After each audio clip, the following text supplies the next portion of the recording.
Preparados, llegarán de un momento a otro. ¿Es un fusil? ¿No has visto nunca un fusil? Es que tu rollo eran las espadas y el mío las pistolas, pero supongo que ahora ambos usamos pistolas, no lo sabía. ¡Ah, qué fuerte!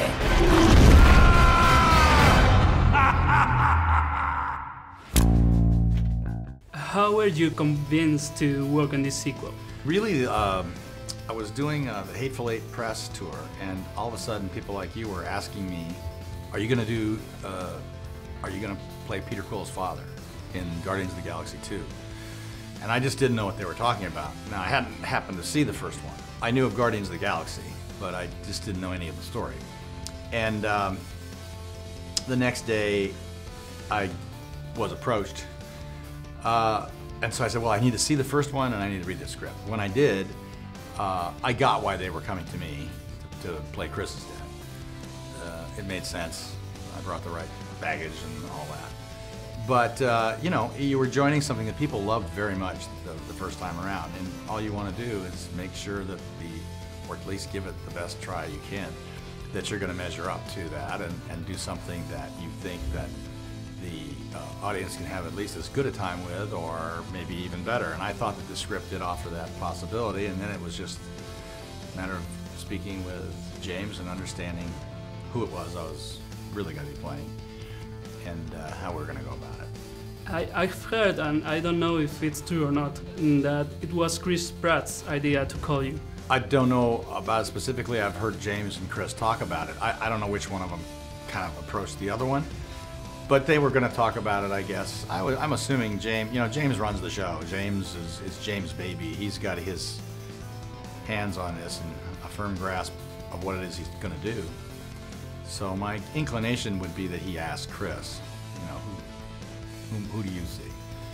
And I think they both agreed, so they decided to, yeah, let's go after Kurt. You were never like a superhero actor, no? No, I never played superhero characters. Oh yeah, I played one with Disney. It was Sky High. Sky High, but yeah, never before. No. When you offered like a superhero role in the 80s or the 90s? Like...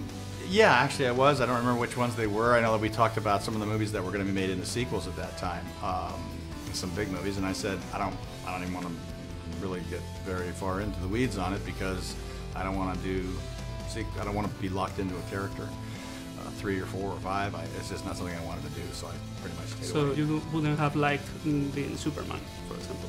Superman at the time was not. It was just in '77. Superman was one movie. That's different. To play Superman would have been fun. You know, that's different. To play Batman one time would be fun. But by the time the Batman was coming around, they were signing guys up for 3 movies at a time and stuff like that. And Batman was one of the ones that I just put the word to my agents. I'm not interested in that. I'd like to play Batman one time. You know, I thought back in the day, I thought that would be a fun character to play. Superman would be a fun guy. But I didn't know I don't know the comic book world that well. So I just didn't really get involved with it. Solo os gritáis unos a otros. No sois amigos.